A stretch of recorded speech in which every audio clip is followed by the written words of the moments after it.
It's wonderful to participate at this conference and to have the opportunity to talk about recent research I did with my collaborators, Patrick Gérard from Université Paris-Saclay in Orsay, and Peter Topolov from Northeastern University. So the topic, as in the title, is the Benjamin-Ono equation. This is an evolution equation. dtu is equal to the Hilbert transform of the second derivative of u minus dxu squared. U is a real valued function of the variables t and x is a one-space variable. This equation has been introduced by Benjamin in '67 and actually at the same time and in the same journal, published by Davis and Akrivas. And for reasons I don't quite understand, the equation is not called Benjamin-Davis-Akrivas equation. It models in a certain regime long unidirectional internal gravity waves at the interface of a two-layer fluid, where one of the layer is actually of infinite depth. And our goal is to make a comprehensive study of this equation on the torus T, let's say of length 2 pi to be precise and definite.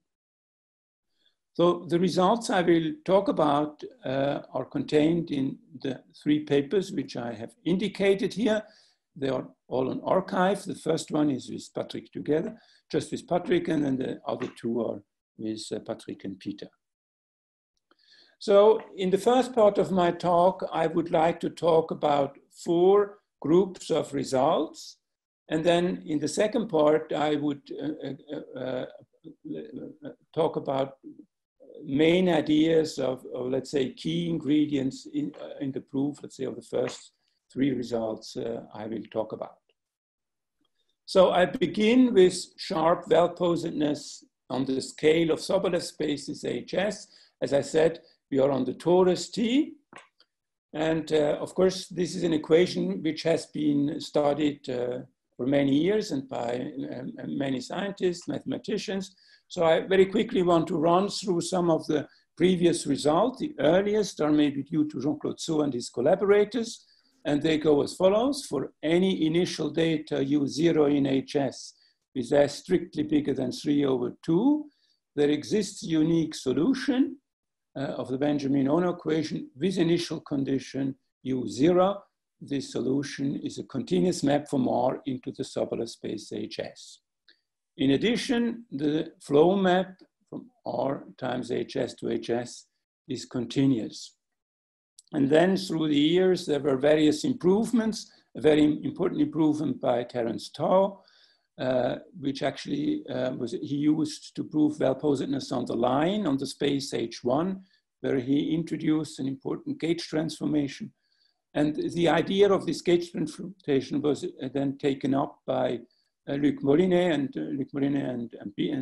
Didier Pido, where they used it in the framework on the torus.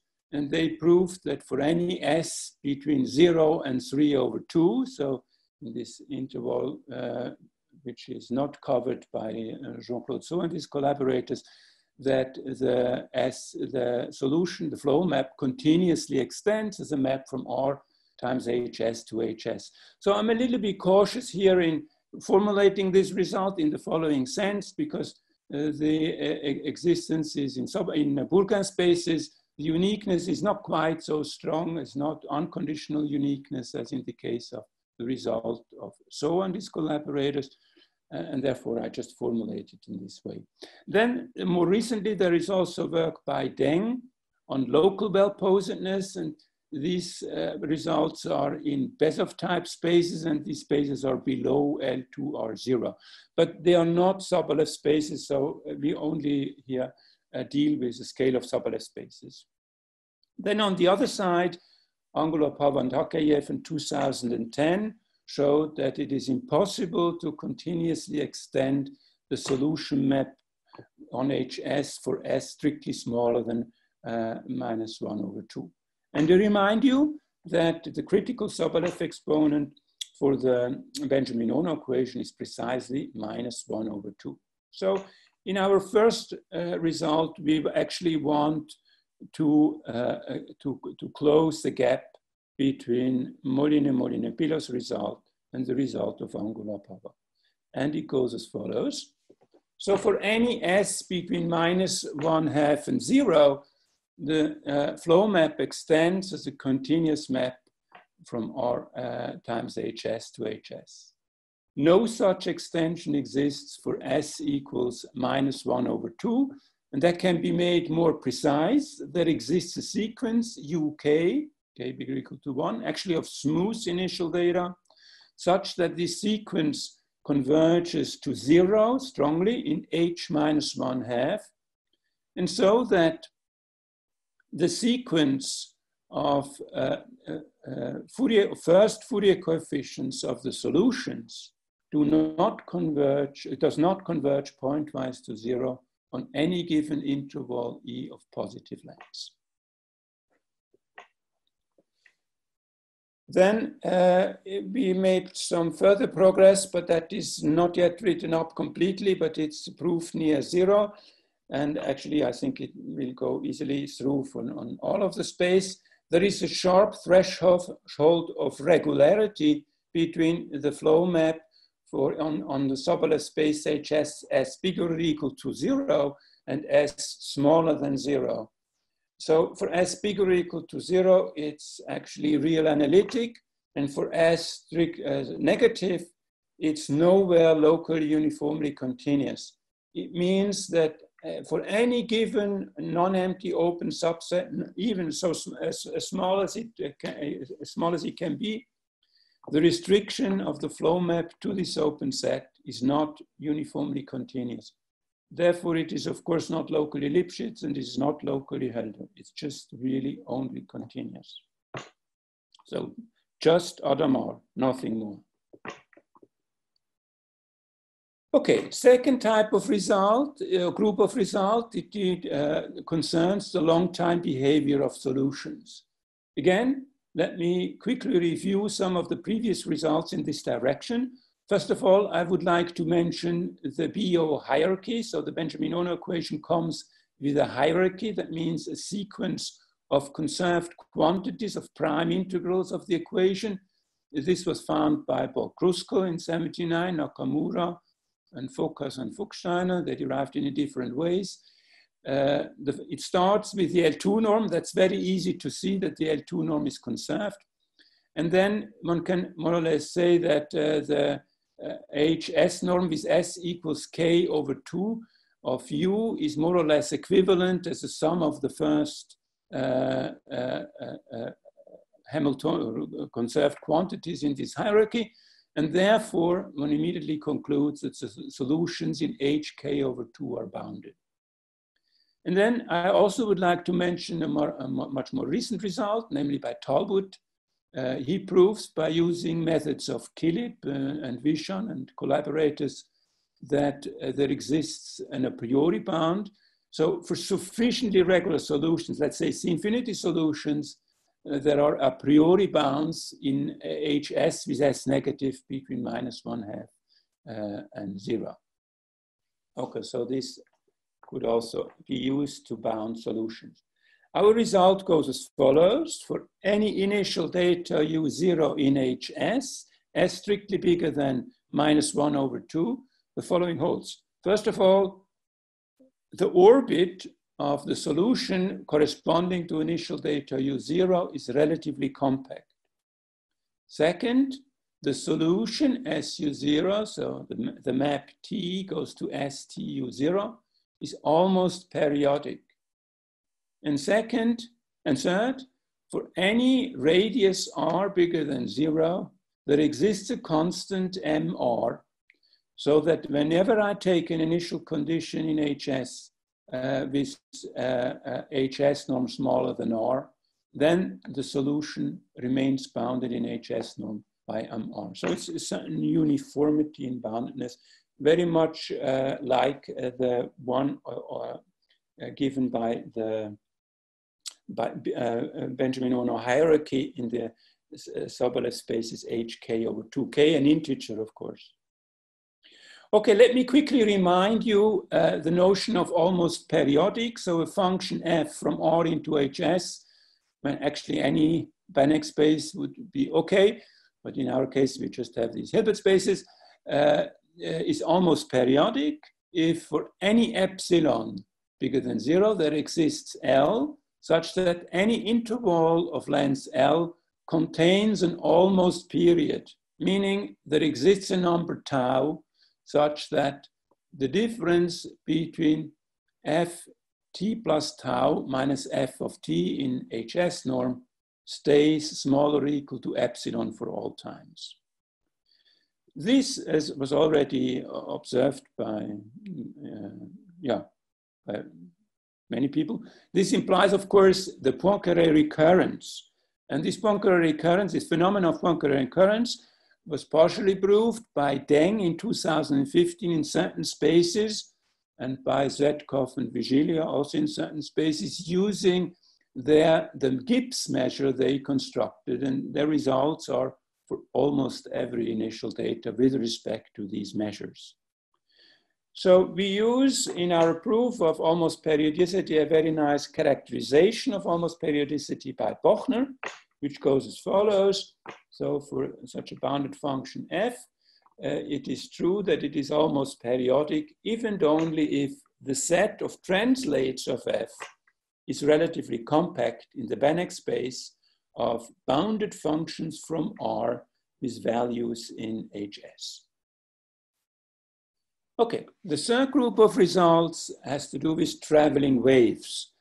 And here I would like to consider traveling waves in any of the subleft spaces. So I'm a little bit careful with defining the notion of traveling waves. So I say a solution SU, so with initial condition U of the Benjamin-Ono equation with initial data in HS as any real number strictly bigger than -1/2 is a traveling wave if the solution is a translate of the initial condition by -CT, where C is referred to as the velocity of the traveling wave.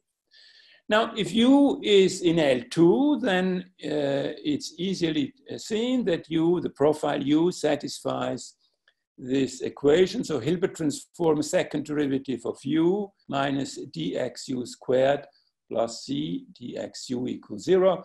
And hence, it's easy to see that the profile must be C infinity smooth. Now, already in his paper in 1967, actually one of his major results, Benjamin came up with a one-parameter family of profiles parameterized by a real parameter R between 0 and 1. And these profiles are actually rational trigonometric polynomials. In this case, it's given by 1 minus R squared divided by 1 minus 2R cosine X plus R squared. The speed corresponding to this profile is CR given by 1 plus R squared divided by 1 minus R squared. And then a bit later, Amick and Toland in their annals paper in 1991 came up with a complete classification of all smooth profiles. And these profiles are parameterized by an integer n, or a natural number n, a point on the torus. This is just translation, and then a real number. This is just adding a constant. Okay, and then there was also results by Angula Pava and Natali in 2008 concerning the orbital stability. They showed that the traveling waves, which were found by Amick and Toland, are orbitally stable in the subleft space H1/2. So as I said, of course, these profiles are C infinity smooth, and therefore the solution corresponding to it is C infinity smooth. But here the orbital stability is only proved in H1/2. So the third theorem goes as follows. First of all, any traveling wave of the Benjamin-Ono equation in HS as bigger than -1/2 is of the form found or given by Amick Toland. And second, all traveling waves are orbitally stable in any subleft space HS with S bigger than -1/2. So what does it mean? For every epsilon bigger than 0, there exists a delta, so that for any initial condition U0, which is delta closed to the profile, then it is true that the solution STU0 stays epsilon close to the orbit of the traveling wave with respect to the HS norm for all times. Okay, so much about traveling waves. And then the fourth result is actually the most important result for us, because this is the key to prove all the previous results. And it concerns the existence and construction of a nonlinear Fourier transform for the Benjamin-Ono equation. So first of all, a few preliminaries. It's easy to see that the average is actually a prime integral, and that for any solution U and any real number A, the translate of UA by A, and then you have to translate a little bit because of the derivative of U squared, then this is again a solution. And due to these two facts, it's actually enough to consider the spaces, Sobolev spaces H with average 0. So I call these spaces H, S, R 0 to remind ourselves that these are real valued functions, and the 0 would correspond to the fact that their average vanishes. And then also need to introduce weighted L2 sequence spaces. So these are sort of the spaces of the Fourier coefficients, sort of the nonlinear Fourier coefficients, so to speak. So I denote them by H sigma. So these are sequences of complex numbers, Cn, which have sigma norm finite, and this sigma norm, as I said, is a weighted L2 norm, so Cn squared, and this is a weight. So then we have the following result, and as I said, this is a key ingredient in proving theorem 1 to 3, and it goes as follows. There exists a map going from the union of all the Sobolev spaces HSR0 with S bigger than -1/2 to the corresponding spaces of coefficients, nonlinear Fourier coefficients, H, S plus 1/2. So there is a little addition here, S goes to S plus 1/2. And that has to do with the Poisson structure. For S here also bigger than -1/2. So U goes to its nonlinear Fourier coefficients. So that the following is true. First of all, for any S bigger than -1/2, the Sobolev space HS is actually mapped into the sequence space at HS plus 1/2, and the map is a homeo. And the image of bounded sets is a bounded set, and the image of the inverse of a bounded set is a bounded set. That's a very important property we need for the construction. Second, for any initial condition in HSR0, we can describe the evolution of the nonlinear Fourier coefficients of the solution, and it is given by the nonlinear Fourier coefficient of the initial solution, of the initial value, and times a phase function. This phase function is given by exponential IT omega n U0, so it depends only on U0. This is referred to as frequency, as the nth Benjamin-Ono frequency, and there is an explicit formula in terms of the nonlinear Fourier coefficients. It's given by n squared. Well, this is a frequency of the equation linearized at 0 times a correction, which has due to the fact that we are not at 0. So this is given by a sum from k from 1 to n, k times the absolute value squared of the coefficient minus 2 times n. So here the k actually becomes constant n, and then I sum from n plus 1 to infinity. So because here, even if S is equal to -1/2, I am here in L2, a little bit bigger actually. So if I take the absolute value squared, actually this is in L1 and this is well defined. Note that this is here, I mean, the square here is time independent. The square or the absolute value squared of the absolute value of the Fourier coefficients. Third, phi does not extend continuously to h minus 1/2. Work in progress.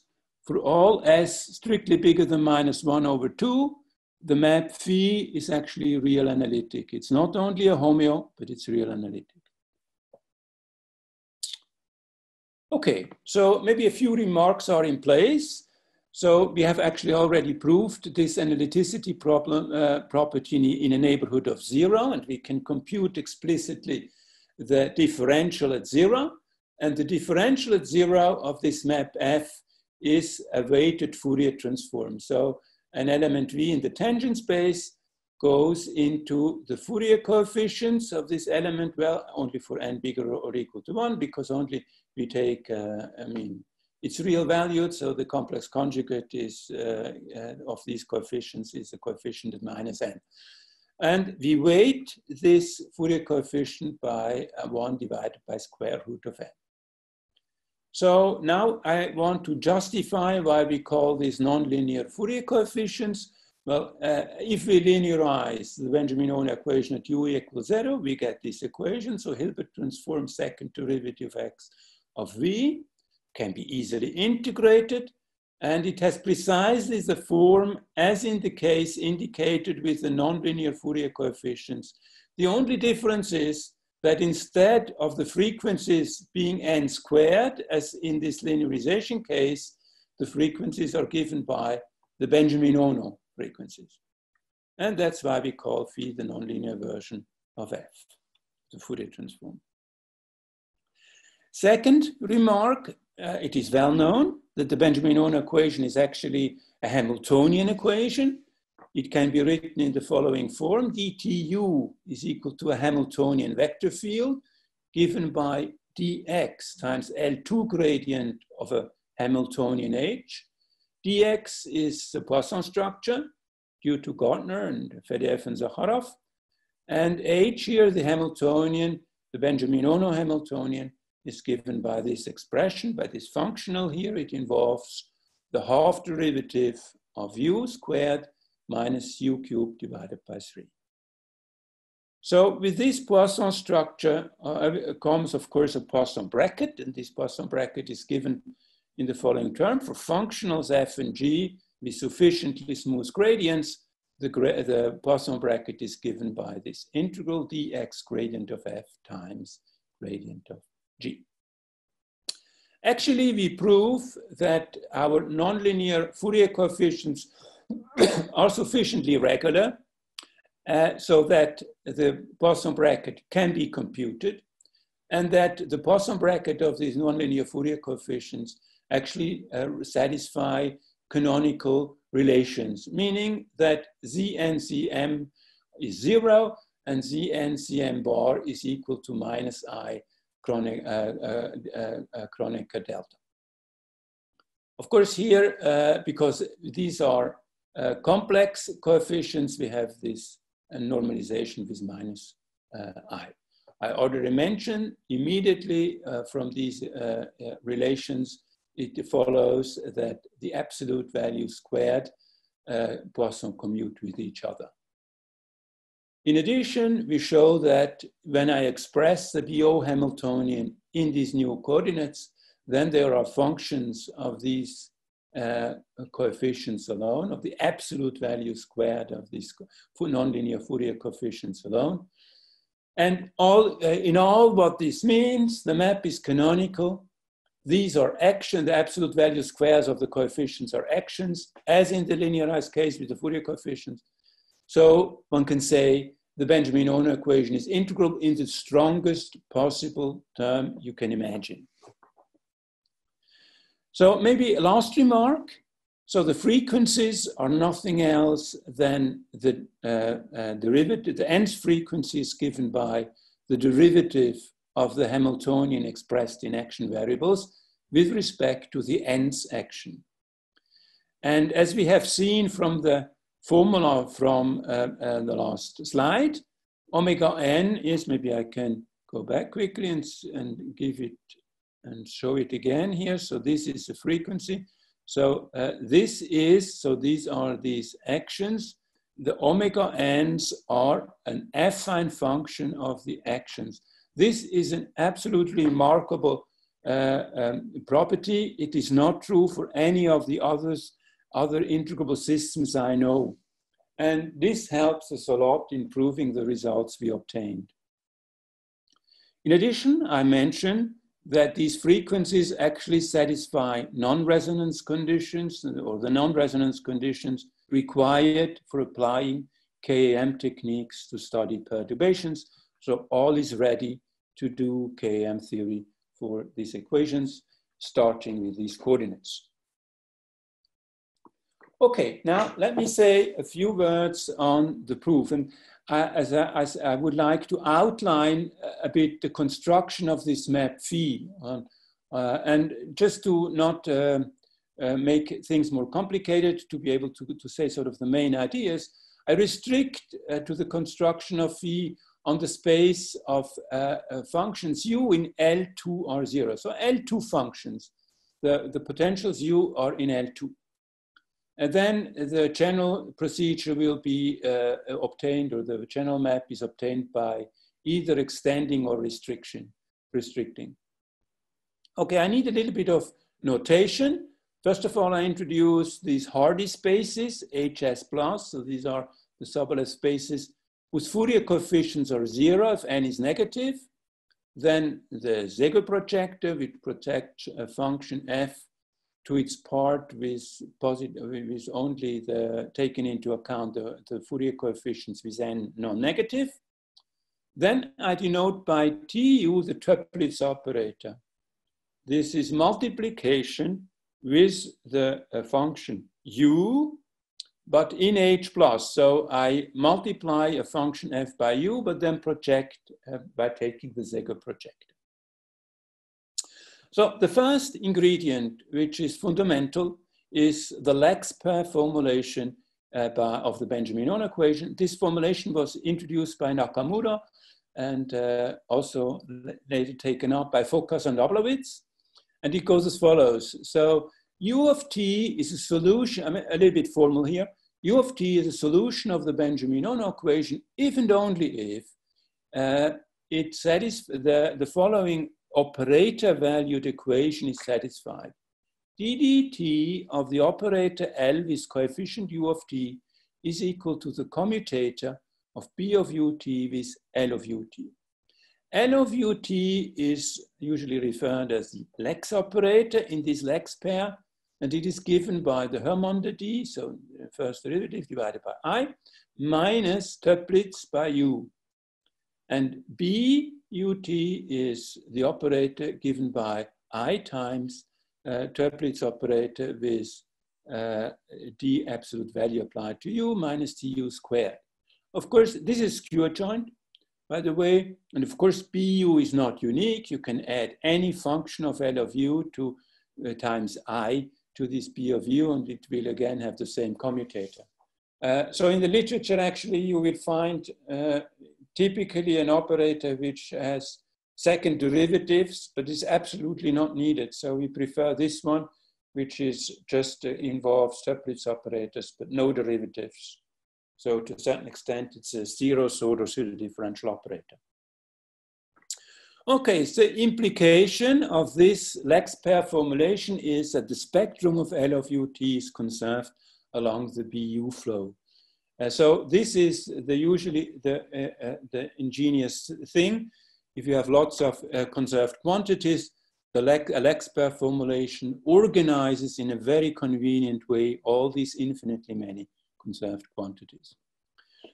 Okay, so let's go quickly to say the most important things about the Lex operator we need. So whose spectrum is preserved by the Benjamin-Ono equation. So the domain of this operator is the Hardy space H1 plus. It's a self-adjoint operator. It's semi-bounded. It's bounded from below, actually. It has a compact resolvent. Therefore, the spectrum is discrete. And it consists of eigenvalues only. They are bounded from below. and each has at most a finite multiplicity. So I can organize the eigenvalues in increasing sequence, which goes off to infinity, which might have multiplicity. So I had here, I list them with multiplicity. So example, if u is equal to 0, very easy to see, the eigenvalue lambda n is equal to n, and the corresponding eigenfunctions exponential inx. Now, it came to us as a complete surprise. So in particular, these lambda n's are all simple. It came to us as a big surprise that this is not only true for u equals 0, but for any potential. So for any potential, the eigenvalues are simple, and not only are they simple, they are spaced at least by 1.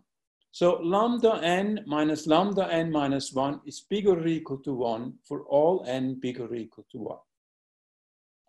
So I want quickly to run through the proof, because the proof uses the so-called shift operator, and the shift operator is a crucial ingredient in many parts of the analysis of our work. So how do you get such a result? Well, we use Mixman formula for the eigenvalues. So lambda n of u is a sup over m of f over all the subspaces f of dimension n, and m of f is the inf of LUF in a product with f over all f's in the orthogonal complement of f, well, with the intersected, of course, with the domain of definition of LU and of norm 1. And so to get this inequality here, this lower bound, we proceed as follows. We take an arbitrary subspace f of dimension n. We associate to it a subspace of dimension n plus 1 using shift. So I shift f by s, and then I add the constant 1 function. So of course, they are orthogonal, these two subspaces. So certainly they are of dimension n plus 1. And one easily computes the orthogonal complement. It just consists of SF, F in the orthogonal complement intersected with H1 plus. So if I want to compute M of G, I have to compute LU SF in a product with F SF for all these Fs. And that is what we do. And for this, we have to see how S commutes with LU. So very easy to see. ds is equal to st plus s. That's just Leibniz rule. And of course, here is the 1. You see it already appear. And TUS almost commutes with TUS, except that this has average 0 and this not. So we have to remedy this. So we have to add to this the average of this. So altogether, LUSF is equal to SLUF minus this average USF1. This is a constant function with this value. And then we compute this LUSFSF, and this is LUFF plus FF. F has norm 1, so this is equal to 1. Immediately we get our inequality. So now we define G gamma n equal lambda n minus 1 minus 1. And this quantity is bigger or equal to 0 according to the lemma we just proved. It's referred to as the endcap length, and it's our candidate for actions. Why endcap length? Well, if you look at the spectrum of the operator on R, then actually it is the union of bands. These bands might touch, but they never overlap. And in between, there are the gaps. And these are the gaps, and they have precisely this length. So, due to the fact that these eigenvalues are all simple, we can choose an orthonormal basis of eigenfunctions, an orthonormal basis in H+. And these eigenfunctions are actually determined up to a phase factor. This phase factor will be very important because actually this will be our angle, our candidates for the angle. So second little result for any U, and we want to characterize when our action candidates for the actions are 0. And so first of all, we have the following result. 1, the average of F0 never vanishes. And gamma n, this gap exactly vanishes if Fn has the nth eigenfunction has average 0.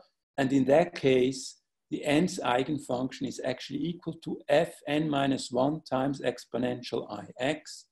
And this fn minus 1 is the eigenfunction coming with the eigenvalue lambda n minus 1. Okay, so this somewhat establishes that candidates for our nonlinear Fourier coefficients are theta n are scaled versions of 1fn. And just a little remark, the average of fn actually can be reinterpreted as follows. If you multiply this by lambda n, you can move it in. You use that LU is self-adjoint. Oh, sorry. Now I have to, sorry, I have to quickly view the thing. Sometimes it rotates without my consent.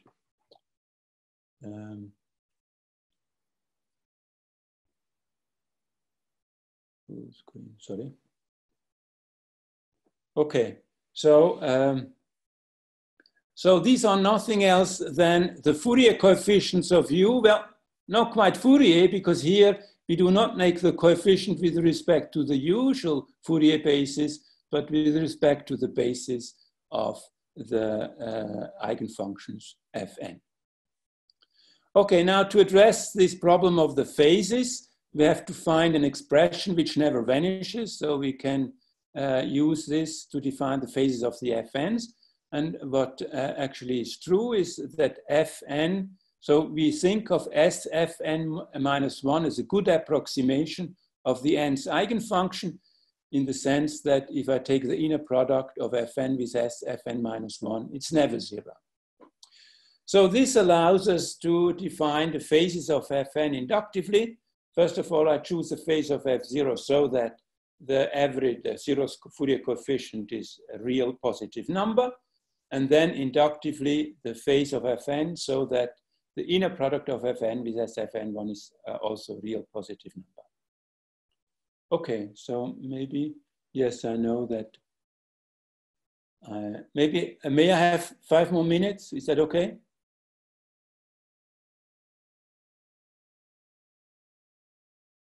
4 minutes and 1 minute for questions. Okay, okay, okay. So now a very important key ingredient is the so-called generating function. So this is a family of prime integrals which encodes the spectrum of L of U. A candidate for this family is a determinant, Lu plus lambda. But of course, Lu plus lambda is not of determinant class, so we have to consider relative determinants. Now, I remind you of the variational formula of, let's say, of a one parameter family of operators. The derivative of log det of such an operator is a trace of the derivative of A of lambda times A of lambda inverse. So if I take the relative determinant of two families, A of lambda with respect to A0 of lambda, which in our case will have the property that A dot of lambda is identity and A0 dot of lambda is identity, then ddt of log of this quotient of determinants is nothing else than the differences of the traces of the inverses of the operator. So the candidate of our family is this quotient of determinants. And of course, you have to play around and come up with a good family, or with two good families. And our choice is A of lambda is L of U, a very simple one, lambda plus 1. And A0 is just Lu plus lambda. But of course, behind this choice, you see the shift. The 1 comes from the shift. Okay, we compute this difference. And of course, we have to find an expression so that we get a good equality for a good formula for H of lambda. And here we use a shift operator. So this is fiddling around a little bit. So, I mean, this is the same. So actually we have A lambda inverse minus this is equal to this. This is a one rank operator. It's just a computation using the commutation formulas I derived before. The formula here has the virtue that all of the expressions are of trace class. This is of trace class, this is of trace class, this is of trace class, because it's rank 1. So you compute the traces, and then you look at the right-hand side, and the right-hand side can be written as a quotient. And if you write it out explicitly, it's actually the derivatives of the log of the denominator. So that's our candidate for h lambda of u. And this is nothing else than this. This is our w of lambda.